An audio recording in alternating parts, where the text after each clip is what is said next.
Hi guys. Pagka-designer, magbubuhay karong ka. Paalot na po ta guys. Adlaw ang mga kaigsunan Mayo 11 Itong idol John. sa Committee Report Itong tigalot sa guys. Committee on Justice nga nagingon sa ilang findings dunay probable cause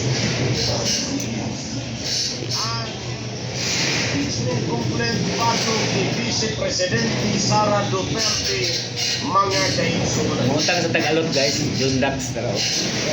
Pangutana, Kay Manispiras ni Ron.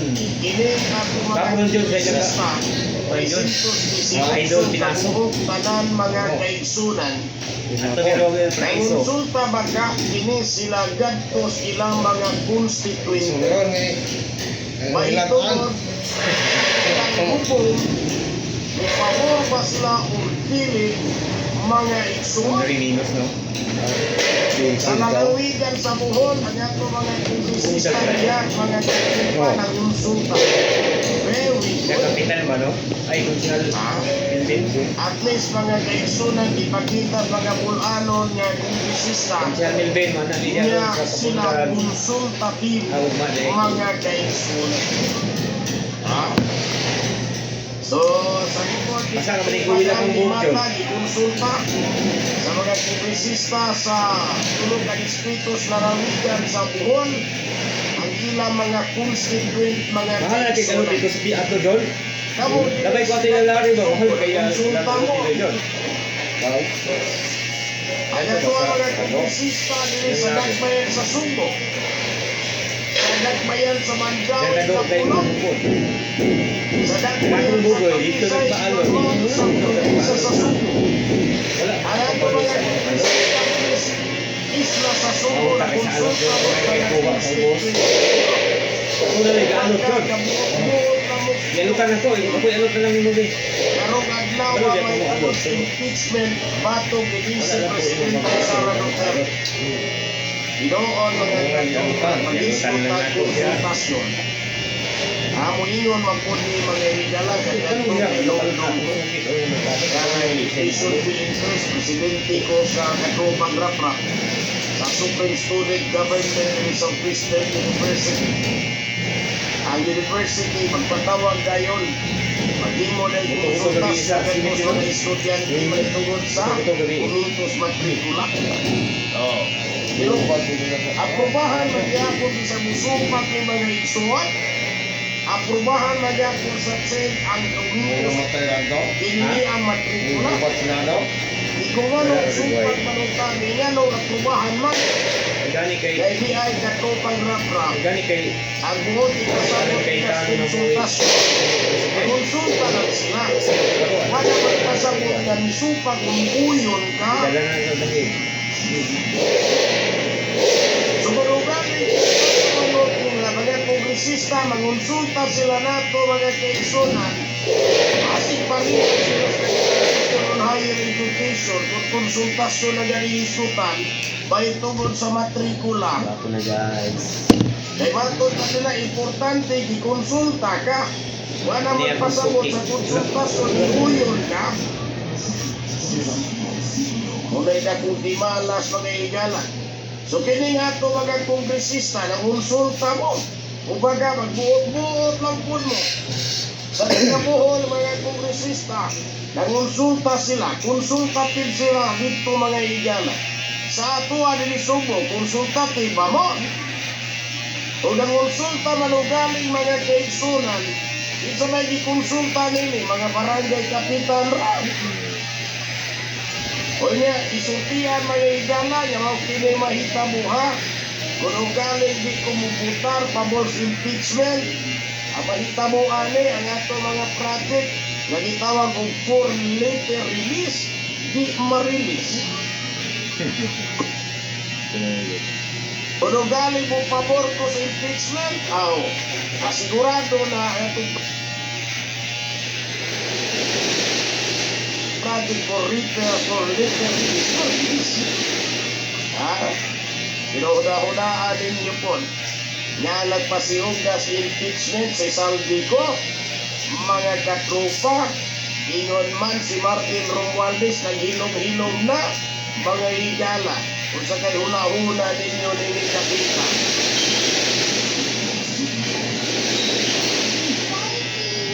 Karon si Romardes. Naglabas yung mga. Karon sa Kalamban, Espiras, Romardes. Ate, gusto na sa mga kalambar mo? So, marag lang, nagay lagi sa iso. Diyan lang katinaso ba? Ugma,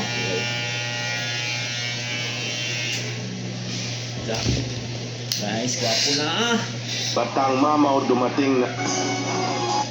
Straight to the point. Naon sa may mahitabo nini mga kagalaan, duha ka buok impeachment complaints.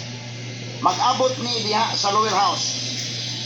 Kay kini may gala evaluate pa niyo, mapasaka na ang kaso batok ni Sara Duterte. 1 year ban humana. So may tabo ano doon ay mapasaka kaso Sara, duha ang ipa-impeach. Ang presidente o ang vice presidente. Yan na. Nining duha nga mga ipa-impeach, ma-emphasize og samot. Mas ma-emphasize mga higala kung dunay usa nga mulusot, ang usa dili makalusot. Straight to the point. Ma-emphasize. Now, kung ma-emphasize mga higala, Si Uyo Marcos. muagi ni og proseso ba ka? Depende kung pareha sa una nga na-shortcut.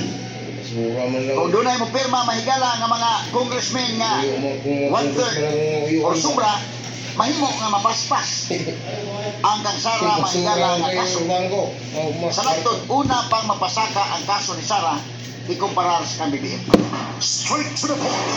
Pastila noon sa may senaryo ang ipanalitan kung silang duha gyud ipasaka ngadto sa kwan. Perti bisiya sa Senate ay guys. Maghiling sa kaso ni Sara, maghiling sa kaso BBM.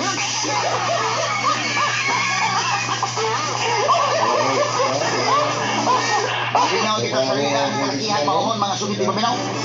So muli, ang mga posibilidad either ang duha ka mga impeachment complaints mag-abot sa lower house, mahimo nga ang kang Marcos ma-dismiss, ang kang Sara maoy mapadayon.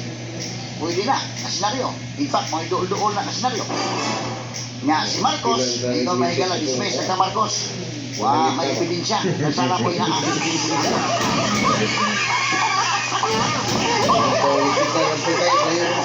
Mo na yung senaryo. Mahimo po niyang senaryo. Siyempre patumitik ni. Tanaw ko niya, do, ang mga senaryo mo ni. Mahimo ma-dismiss ang kang Marcos, ma-dismiss po kang Sara. Pwede. Mas kung handog. Labi pag mo ingon mga congressman niya. Kung pataog ato ni-dismiss ang kang Marcos at kang Sara dili. Paninlan ni sa samot na paninlan ang mga congressmen sa ilang mga constituents. Bantay ka dahil.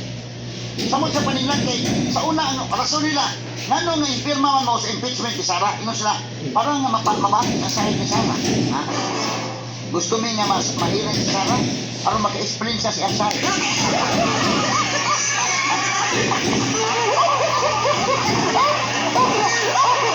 So kung kana nga rason may ilang ganiton, samot nga may pasay sa mga tao nga nang inyo naging dismiss ang BBM aron ta maka-explain siya. Mas may pasay sino ni? Ha? Ug ang rason mga higala nga among impeach kay dinini ang aron niya ma kung yun, total dili sa anay mahadlok kung wa magkasisa di sa mahadlok matubang sa impeachment niya nga naman si BBM di man yung anaon.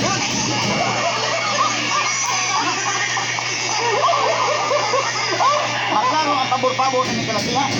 So ang senaryo ini mahimo nga ma-dismiss ang BBM, mahimo po ma-dismiss ang Sara. Mahimo po nga mapasaka ang BBM, mapasaka po nga Sara sila duha. Ug banta na congressman ba? Kung una congressman ayan.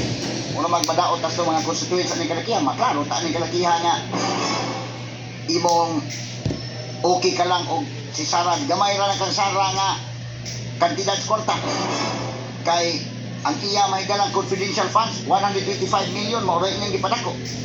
Ikaduha wa may namatay Bilyon. sa confidential funds nga 125 million way namatay pero kini kay BBM ang flood control projects nga daghay na namatay ang korupsyon nga nanas doorstep sa Malacañang ang katong funds mahigala sa PhilHealth pwede daghanan ni mga grounds. So og ang congressman nakikita sa Sara ni ilang gipiyong ilang mata ni BBM maklaro sa mga tao. So malagmit Ngayon ang congressman, fair na lang, ato na ipasaka niya sa sana, ipasaka po ng bibigyan. Pwede, ang duha. Askan kapuya ka sa Senate ang day. Pati kapuya Senate, paminaw ko, nagitay trabaho mahimo, ano kalakihas, sige na day. Naka-adlaw impeachment.